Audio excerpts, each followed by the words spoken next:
Everything has a price now. Every product, every service, even our attention is tagged and sold. What used to be rare is now mass-produced, and what used to be personal feels automated. We've built a world that measures worth in numbers, not meaning. But price tells only half the story. It says how much something costs, not what it's worth. When we chase the lowest price, we forget what makes things valuable: time, effort, craftsmanship, care. We save money but lose connection. We gain access but lose appreciation. And the cheaper things become, the easier they are to throw away: objects, ideas, even people. We've confused affordability with value, until cheap became the new normal. But something inside us still knows. When everything is cheap, nothing feels precious. We built machines to save us time, and then filled that saved time with noise. Comfort was meant to free us, but somewhere along the way, it made us numb.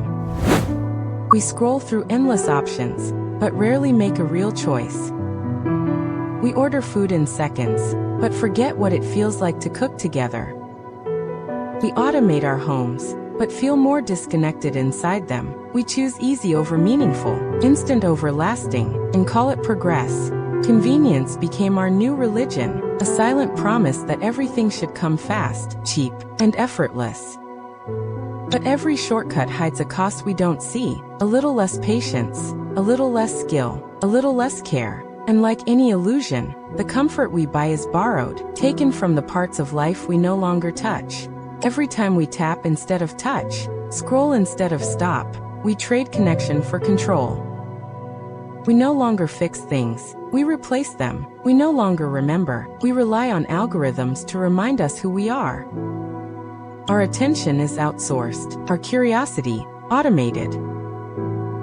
Even our silence is filled by something playing in the background. The invisible cost isn't money, it's meaning. Because the more we let systems do for us, the less we feel what it means to do. We gain time, but lose presence. We gain comfort, but lose contact. And in a world that values speed over substance, it's not that we can't afford meaning, it's that we've forgotten its price. Value isn't something we find, it's something we make. Every mark, every effort, tells a story written by time. Somewhere along the way, we began to see effort as inefficiency. But the things that take time are the things that last. When we build, repair, or learn, we invest a piece of ourselves.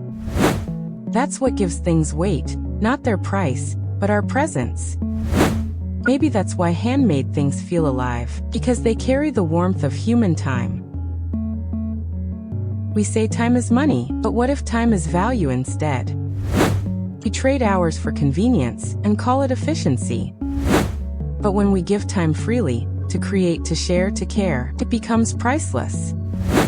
Meaning doesn't come from saving time, it comes from spending it well. When we slow down, even a small act feels sacred: a meal cooked, a letter written, a quiet moment kept. Because the more we give time to life, the more life gives meaning back. Maybe it's time we remember what things are worth again, not in what they cost, but in what they give back.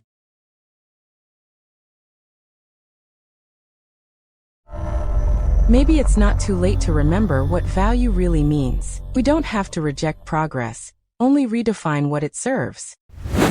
Because behind every number, there's a story. A hand, a heartbeat, a reason.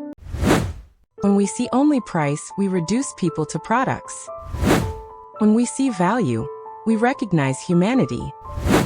Beyond price tags lies something deeper: care, time, and trust. They don't show up in charts or indexes, but they're what make life worth paying attention to. A world that values empathy as much as efficiency would be a richer one, even if it costs more. So maybe the next economy isn't about money at all, but meaning. Where time is wealth, and creation is currency, where we invest in what lasts. In people, not just products. The choice is quiet but powerful. To spend less on what fades, and more on what fulfills. Because every purchase, every click, every decision, is a vote for the world we want to build next. And maybe, just maybe, the real value was never lost, just waiting for us to start noticing again.